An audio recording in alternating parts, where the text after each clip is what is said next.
오늘 본문의 사건은 안식일에 일어난 사건입니다. 그런데 그 배경이 조금 우리가 이때까지 읽었던 배경과 조금 다릅니다. 여러분 1절에 보면 이런 말씀이 있습니다. 한 바리새인 지도자의 집에, 오늘 이 안식일에 일어난 사건인데 회당에서 일어난 사건이 아니라 예수님께서 안식일에서 회당에서 예배를 드린 다음에 어떤 한 사람의 초청을 받아, 바리새인 지도자의 초청을 받아 그 집에 가셔서 일어났던 사건입니다. 유대인들은 안식일날 회당에 가서 예배 드린 다음에 제일 먼저 가족들끼리 집에서 식사를 주로 합니다. 그래서 들었던 말씀을 나누고 은혜를 나눕니다. 그런데 간혹 그 회당에 나그네가 왔다든지 또는 구제가 필요한 사람이 있다든지 아니면은 경건한 랍비나 어떤 율법학자가 왔다면은 그런 사람들을 집에 초대해서 대접하는 아름다운 전통이 있었습니다. 오늘 본문은 이 두 번째에 해당됩니다. 가족이 아니라 예수님을 보고 이 한 바리새인 지도자가 예수님을 초청하여 식사하는 자리에서 일어난 사건입니다. 그래서 오늘 제목이 식사 자리에서 일어난 사건입니다.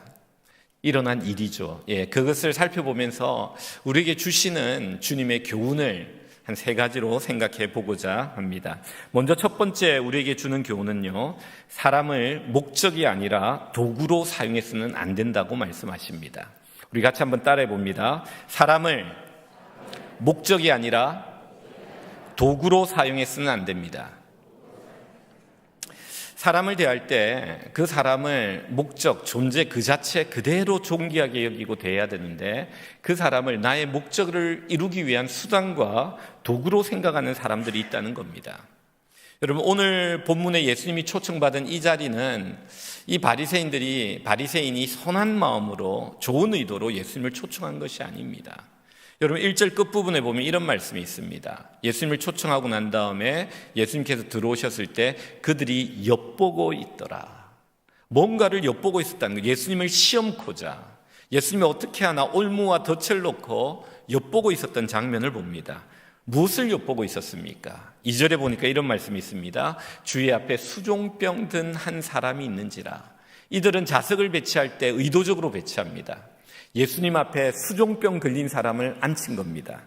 여러분, 이 수종병 걸렸다는 것은 옛날 성경엔 고창병이라 했는데 몸이 붓는 그런 질병입니다. 그래서 이 사람을 보면 이 사람이 환자란 것을 한 번에 알 수 있는 그런 질병에 걸린 사람입니다. 바리새인이 왜 이 자리, 예수님 바로 앞자리에 이 사람을 앉혔습니까? 그들은 들었던 소문대로 예수님께서 안식일 날 병을 고치나 안 고치나 지켜보고 있었던 겁니다.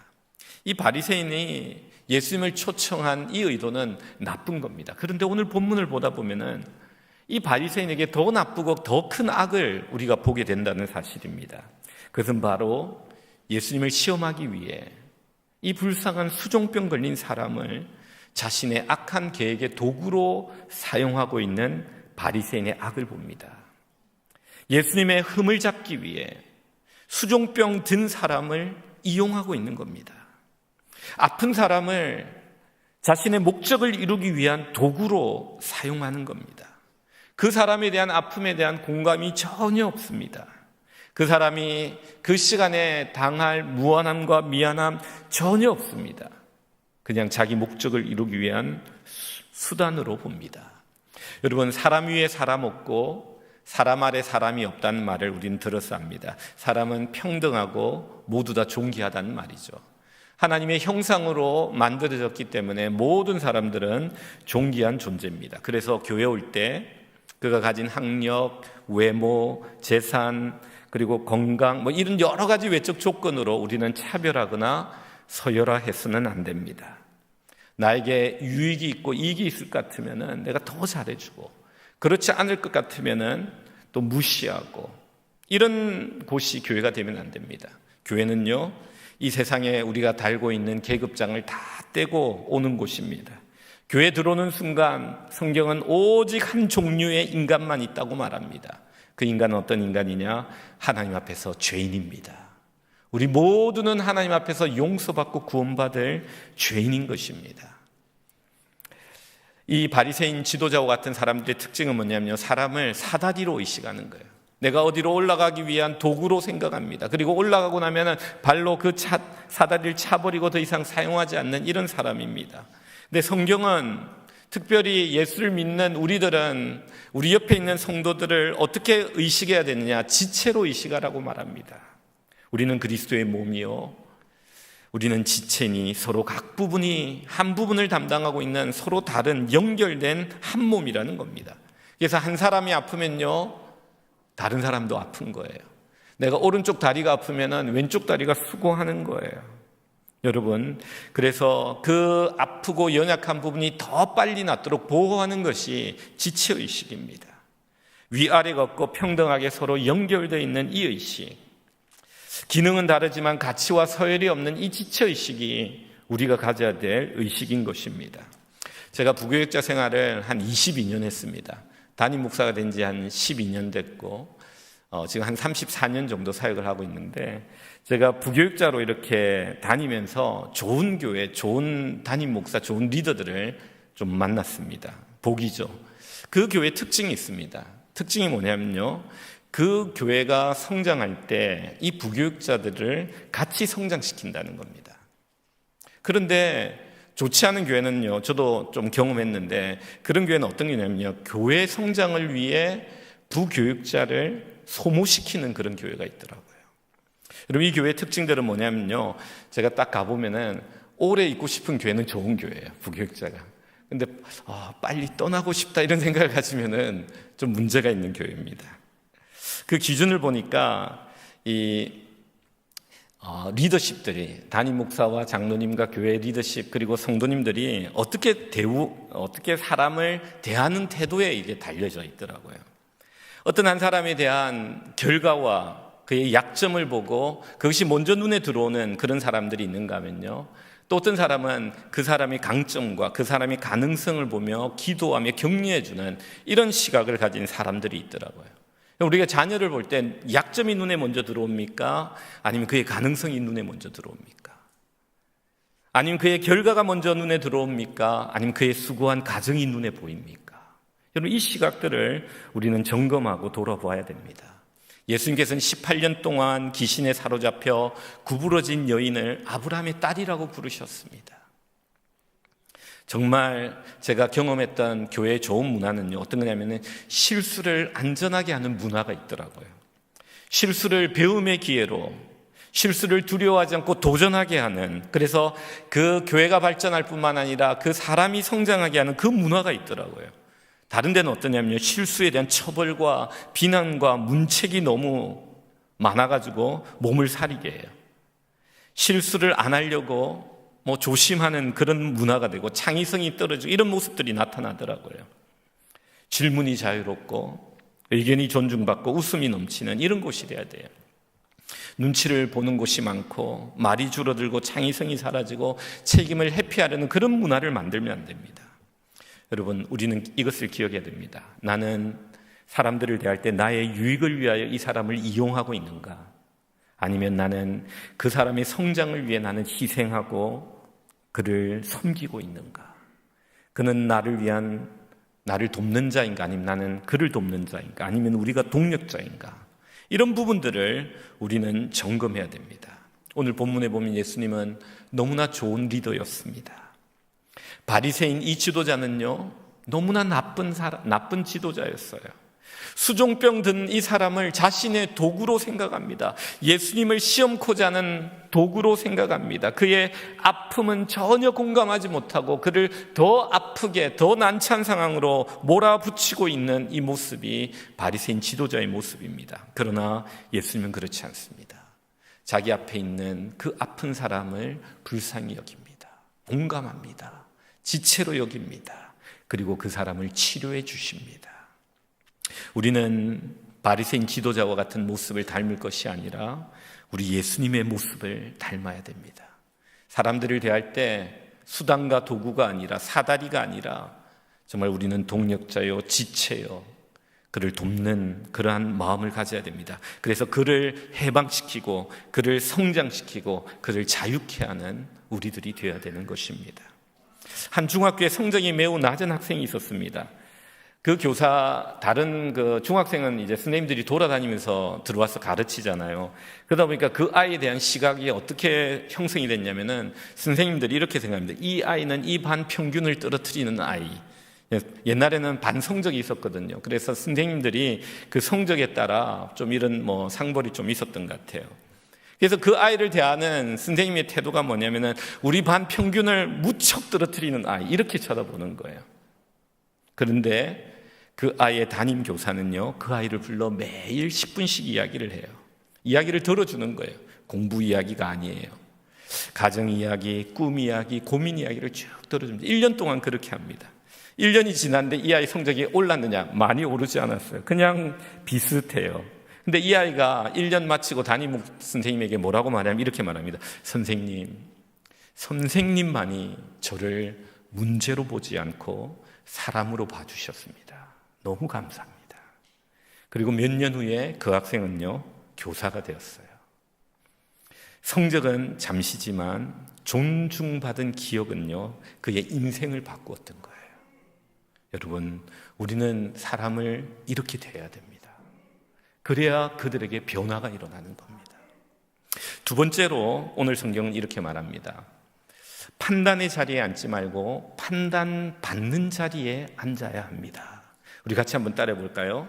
판단의 자리에 앉지 말고 판단받는 자리에 앉아야 합니다. 7절에 한번 볼까요? 7절에 보면은 이 바리새인이 예수님을 엿보고 있었는데 예수님도 이 바리새인들을 그리고 그 청함받은 사람들을 보셨습니다. 청함받은 사람들이 높은 자리에 택해 앉아 있는 것을 예수님이 보셨다는 겁니다. 여러분, 이 바리새인들은요, 예수님이 어떻게 행동하나 이렇게 보지만 우리 주님은 한번 딱 보면요, 우리의 마음을 아세요.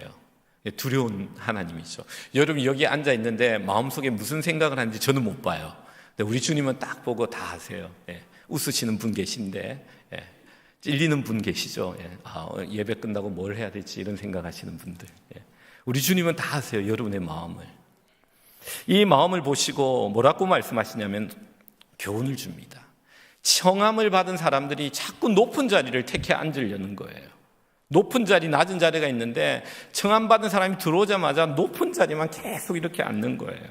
그것을 보시면서 예수님이 이런 교훈을 줍니다. 너희들이 어떤 잔치에 청함을 받았다면은 높은 자리에 앉지 말라라고 말합니다. 왜냐하면 높은 자리에 앉으면 나중에 너보다 더 높은 사람이 와서 주인이 자리를 비껴달라라고 하면 너는 부끄러움을 당하게 될 것이다 라고 말해요. 그러면서 뭐라고 하냐면 너는 높은 자리에 앉지 말고 끝자리에 앉으라 라고 말해요. 그러면 주인이 들어와 보시오, 왜 이 끝자리에 앉아있냐 하면서 너를 그 자리보다 높은 자리로 올릴 때 너에게 영광이 될 것이다 라고 말합니다. 여러분, 여기서 높은 자리와 낮은 자리는요 상징하는 바가 있습니다. 그 상징은 뭐냐면요, 바로 높은 자리는 어떤 자리냐, 판단하는 자리예요. 우리 어떤 잔치나 또 주일날 예배나 교회에 와서 높은 자리에 앉은 사람은 판단하는 마음을 가진 사람이에요. 그 사람은 자기가 재판관입니다. 오직 하나님이 재판관이고 앉아야 될 자리에 자기가 앉는 거죠. 그런 사람은 나중에 부끄러움을 당하게 된다는 겁니다. 하나님이 우리를 판단할 때 우리가 부끄러워진다는 거죠. 낮은 자리는 어떤 자리냐? 판단받는 자리예요. 주일날 교회 와서 주여 말씀으로 나를 판단해 주십시오.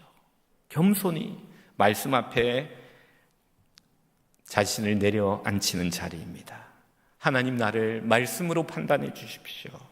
나는 누구를 판단할 수 있는 존재가 아니라 나는 주님의 말씀으로 판단받아야 될 존재입니다. 나에게 말씀해 주십시오 하며 낮은 자리에 앉는 사람. 여러분, 이 낮은 자리가 편한 자리가 되어야 됩니다. 그런 사람들에게 복이 있다고 말합니다. 어떤 복입니까? 여러분 한번 해보십시오. 여러분이 낮은 자리, 끝자리에 앉기 시작하면요, 하나님이 그 자리에서 올라오게 하는 은혜를 부어주십니다. 여러분, 하나님의 은혜는요 낮은 곳으로 흘러가요. 여러분, 이 세상의 모든 물은요 낮은 곳 바다로 흘러갑니다. 하나님의 은혜도, 하나님의 시선도 이 예배의 자리와 높은 자리에, 판단하는 자리에 있는 자들에게 흘러가는 것이 아니라 판단받는 자리, 오 주여 나는 죄인입니다, 주님의 도움이 필요합니다, 나는 주님 앞에 죄인입니다 하며 낮은 자리에 있는 그 사람들에게 하나님의 은혜의 강물이 흘러가더라는 거죠. 여러분, 오늘 본문에 보면요, 이 바리새인 지도자는 높은 자리에 앉았습니다. 잔치를 배설하고 예수님을 한번 시험해보자고 이 수종병 든 사람을 수단으로 사용하면서 자기 마음대로 판단하며 높은 자리에 앉아 있습니다. 그러나 예수님은 이 높은 자리에 앉은 이 바리새인 지도자들을 책망하십니다. 3절에 보면 뭐라고 말하냐면 이렇게 말합니다. 안식일에 병 고쳐주는 것이 합당하냐 아니하냐 이 계략을 다 알고 계신 거죠. 그래서 이 말투가 굉장히 이 바리새인에게 책망하듯이 들렸을 거예요. 안식일에 병 고쳐주는 것이 합당하냐 안 하냐 그 마음을 아시고 하니까 얼마나 찔렸겠어요. 그러니까 4절에 뭐라고 하냐면은 대답을 못해요. 잠잠합니다. 그리고 5절에 뭐라고 하냐면 이렇게 말합니다. 또 그들에게 이르되 너희 중에 아들이나 소가 운물에 빠졌으면 안식일이라고 그를 끌어내지 않겠느냐 또 이야기하는 거죠. 6절에 뭐라고 말합니까? 대답을 못해요. 유구무원입니다. 여러분, 부끄러움을 당하는 겁니다. 여러분, 어떤 자리에 가서 내가 옳다, 내가 높다, 내가 의롭다, 지혜롭다라는 높은 자리, 판단한 자리에 올라가면요 부끄러움을 당한다는 거예요. 그런데 겸손하게 낮은 자리에 갈 때 하나님의 높여주시는 은혜가 있다는 겁니다. 오늘 이 본문에 수종병 걸린 사람을 한번 볼까요? 그는 바리새인 지도자가 초청했습니다. 초청하니 갑니다. 와보니까 분위기가 이상합니다. 자기를 도구화시켜 예수님을 시험하려는 굉장히 정말 이상한 분위기 속에 자기가 앉아 있습니다. 그러나 그는 겸손히 앉아 있습니다. 예수님은 그를 보고 불쌍히 여기시고 그에게 시선과 손길을 내밀어 그를 고쳐주십니다. 여러분, 우리 말씀 한번 볼까요? 4절에 보면요 이렇게 말합니다. 야단치니까 바리새인들은 잠잠히 있는데 그때 예수님께서 그 사람을 데려가는 거예요. 데려다가 고쳐주시는 거예요. 아마 그 바리새인들을 안 보는 데서 고쳐주지 않았을까요? 데려가가지고 이 병자를 고쳐줍니다. 이것이 자기를 낮추는 자, 자기를 겸허히 낮추는 자에게 주시는 하나님의 영광입니다. 여러분 11절에 보면은 예수님의 결론이 나옵니다. 한번 같이 읽어볼까요? 시작.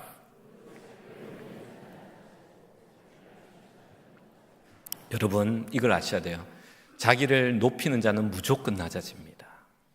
자기는 어떻게 높아지느냐? 남이 나를 높여줘야 돼요. 근데 남이 높여주는 것도 좋지만 하나님이 나를 높여줘야 내가 높아지는 것을 믿으시기 바랍니다. 여러분이 여러분을 높이려고 하면요 여러분 낮아집니다. 경험하지 않았습니까? 여러분 자랑해 보세요. 좋아하는 사람 아무도 없습니다. 손주 자랑해도 돈 내고 자랑해라 그러지 않습니까? 네. 여러분 남이 높여줘야 내가 높아지는데 하나님이 나를 높여줘야 내가 높아지는 겁니다. 여러분 하나님이 나를 높이는 그 낮은 자리로 가야 돼요. 헨리 나우엔이라는 유명한 영성신학자가 있습니다. 그는요 하버드 대학에서 그는 강의를 하고 교수를 했는데 그러다가 큰 깨달음을 갖고 캐나다 장애인이 사는 공동체로 들어가 그는 그들을 섬기며 그들과 살다가 일생을 마감합니다. 그는 자신의 삶을 돌아보면서 두 가지 이야기를 하는데 인간은 상향성이 있고 하향성이 있다는 고백을 합니다. 올라가고자 하는 마음, 이것은 마치 바벨탑을 쌓아 자신의 이름을 드러내려는 마음과 같다. 인간의 이 마음이 다 있다는 거예요. 이게 높아지려는 마음이, 그러면 낮아진다는 거예요. 행복이 없다는 거예요. 하나님의 은혜가 임하지 않는다는 거예요. 그런데 자기가 자신을 낮추고 그 장애인 공동체에 들어가 그 형제들을 섬기며 살 때 그가 경험했던 것은 자신을 낮추고 하나님만을 의지하고 연약한 자들을 돌아볼 때 하나님이 부어주시는 놀라운 은혜가, 말할 수 없는 은혜가 있었다고 말해요. 그의 유명한 글들, 영성신학자 그랬잖아요. 그가 글들을 많이 쓰는데 하버드 대학교 다닐 때 썼던 글들도 있지만 그가 그 공동체를 섬기면서 썼던 글들은요, 이 세계 기독교에 큰 영향과 울림을 주는 글들을 써낸 그런 사람이 됩니다. 사랑하는 성도 여러분, 우리는 기억해야 됩니다. 제가 아는 한 분도요, 잘 나갔어요. 너무 잘 나갔어요. 그러다가 쾅 하고 하나님한테 매를 맞고 추락을 합니다. 그러면서 그가 이런 고백을 해요. 뭐라고 고백하냐면 이런 고백을 하더라고요. 내가 잘 될 때 나의 마음속에 교만이 찾아와 내가 높였습니다. 그렇게 내가 나를 높일 때 어떤 일이 일어났느냐? 갑자기 잘 가던 길이 막혔습니다. 내 주위에 있던 사람들이 떠나기 시작했습니다. 나는 한 사건으로 박살이 났습니다. 하나님이 교만한 나를 철저하게 낮추심을 경험했습니다. 그 이후로 나는 두려움으로 나를 낮추었습니다. 아니, 하나님이 철저하게 나를 낮추셨습니다. 오랫동안 그 낮음의 자리에 머물며 그것이 익숙해질 때 하나님께서는 놀랍게 나에게 길을 열기 시작하셨습니다. 더 놀라운 것은 없던 길, 보이지 않는 길들을 하나님은 만들어 여셨습니다. 그리고 나에게 필요한 사람을 한 사람 한 사람 붙여 주셨습니다. 스스로 높이는 자를 낮추시고 스스로 낮춘 자를 높이시는 하나님의 이 은혜를 저는 몸소 경험했습니다. 사랑하는 성도 여러분, 기억하셔야 됩니다. 높은 자리, 판단의 자리 앉지 마십시오. 오직 하나님의 자리입니다. 여러분은 낮은 자리, 판단받는 자리, 그리고 남을 돕는 자리, 오직 주님만을 의지하는 자리, 그 낮은 자리로 자신을 낮춰갈 때 그곳에 하나님의 신령한 은혜가 흐르고 주님께서 우리의 그 낮은 자리에서 우리를 건져 올리시는 더 높은 자리로 올라오라는 하나님의 영광을 경험하게 될 것입니다. 마지막 세 번째입니다. 오늘 세 번째 교훈은요, 작은 갚음이 아닌 큰 갚음을 사모하라 라고 말합니다. 우리 같이 한번 따라해 봅니다. 작은 갚음이 아닌 큰 갚음을 사모해야 합니다. 여러분 12절에 보면요, 이런 말씀이 있습니다. 예수님께서 이제 세 번째 교훈을 주는데 이제 초청하는 자를 향한 교훈을 줍니다. 또 자기를 청한 자에게 이르시되, 예수님을 초청한 바리새인 지도자에게 이르시되, 내가 점심이나 저녁이나 베풀거든 벗이나 형제나 친척이나 부한 이웃을 청하지 말라. 두렵건대 그 사람이 너를 도로 청하여 내게 갚음이 될까 하노라. 성경이 뭐라고 말합니까? 부한 자를 청하지 말라는 거예요. 친척, 친구, 이웃, 벗, 형제, 자매, 부한 친구들을, 부한 이웃을 초청하지 말라는 거예요. 제가 서론에서 말씀드렸듯이 안식일 날 나그네라든지 연약한 자들, 그런 이웃들을 초청하여 환대하는 아름다운 전통이 있었어요. 아브라함부터 해왔던 그 아름다운 전통이 있는데, 예수님이 이런 선을 행할 때 부한 이웃을 청하지 말라는 거예요. 왜 그러냐? 그러면 초청받은 자들이, 부한 자들이 너를 다시 초청할 것이다. 그러면 이것은 너에게 도로 갚음이 된다. 너는 이것을 두려워해라 라고 말합니다. 이 두려움은 어떤 두려움이냐?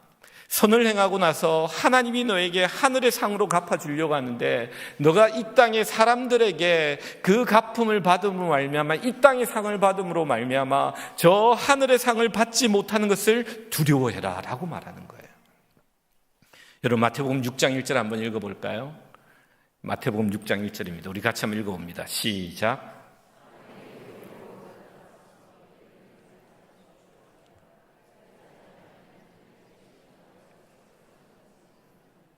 예수님께서 제자들에게 산상순으로 이렇게 이야기합니다. 너희들이 의롭고 거룩하고 선한 일을 할 때, 기도를 한다든지 금식 기도를 한다든지 구제를 한다든지 할 때 너희가 사람들에게 드러나고 보이지 않도록 주의하라는 거예요. 만약에 그렇게 하면 너희들에게 어떤 일이 있냐면, 너희들이 하늘에 계신 너희 아버지께 상을 받지 못하게 된다는 거예요. 이것을 두려워하라는 거예요.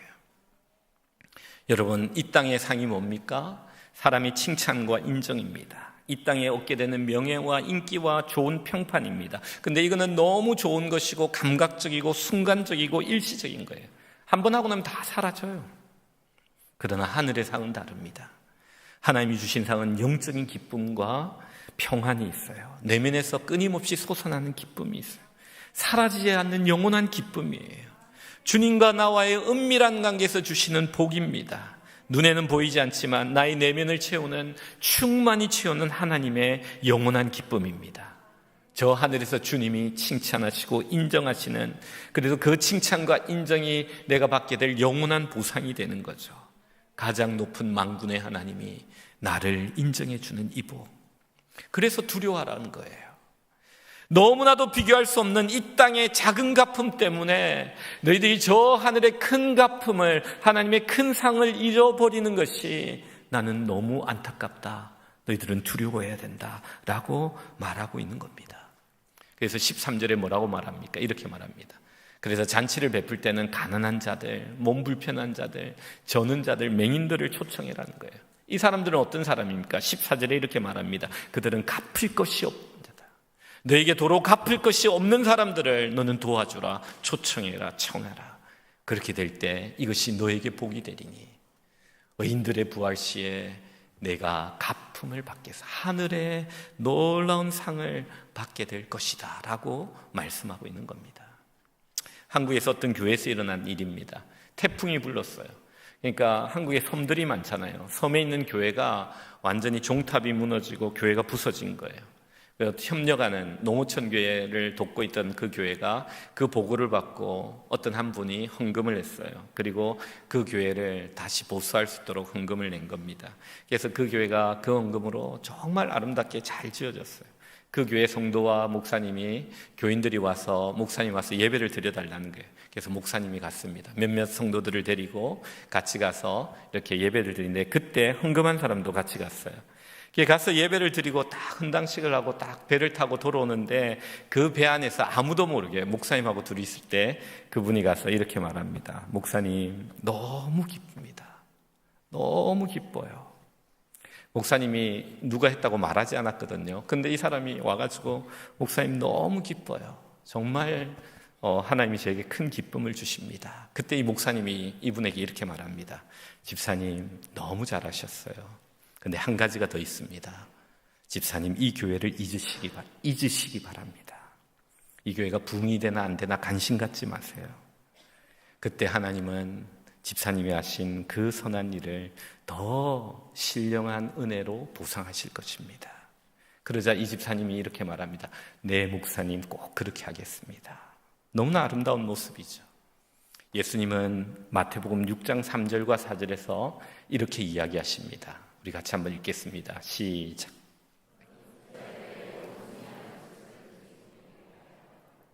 내 구제함을 은밀하게 하라. 은밀한 중에 보시는 너희 하나님 아버지께서.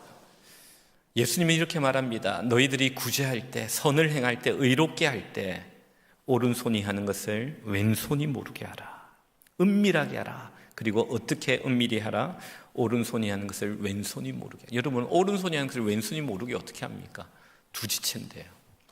잊으라는 겁니다. 내가 그를 도왔다는 것을 잊으라는 겁니다.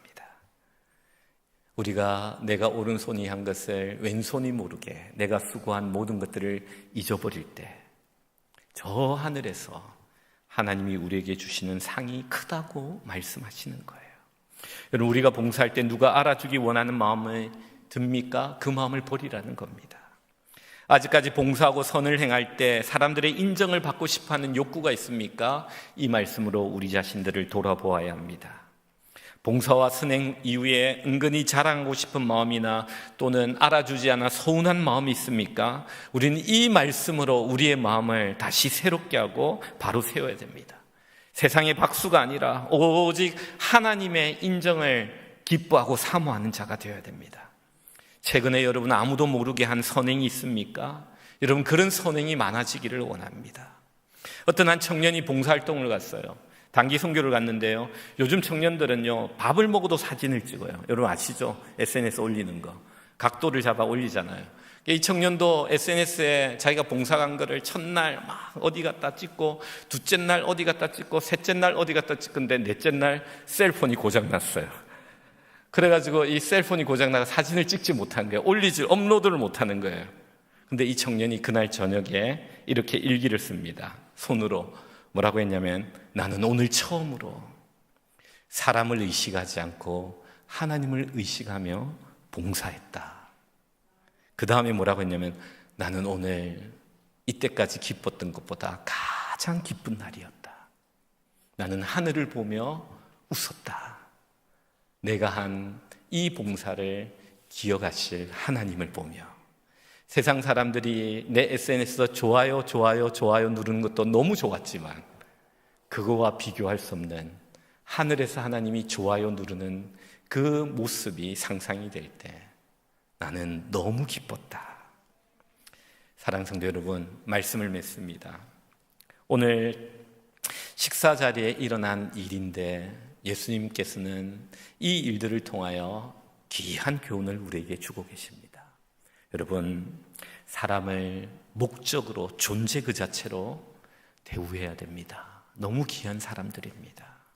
여러분, 도구로, 수단으로 절대 사람을 대해서는 안 됩니다. 여러분, 높은 자리에 앉지 말라고 합니다. 그건 하나님의 자리라고 말해요. 우리는 얼마나 높은 자리에 올라가려고 하는지 몰라요. 자기가 다 판단하려고 하잖아요. 내가 옳다 그러잖아요. 내가 가장 똑똑하다, 지혜롭다 그러잖아요. 여러분, 우리는 판단받는 끝자리에 가야 됩니다. 그게 하나님의 은혜가 흐르고 있기 때문입니다. 하나님이 우리를 그 자리에서 올리셔서 영광을 주십니다. 부끄럽게. 마지막으로 작은 갚음이 아닌 큰 갚음을 사모하라고 합니다. 이 땅에서 아무도 모르게 주님만이 아는 그런 하늘의 보화를 쌓으라고 말합니다. 이것이 오늘 우리에게 주시는 하나님의 귀한 교훈입니다. 이 말씀대로 결심하고 결단하고 순종함으로 말미암아 하나님의 귀한 은혜와 복을 누리는 성도님들이 다 되시기를 주님의 이름으로 축원드립니다.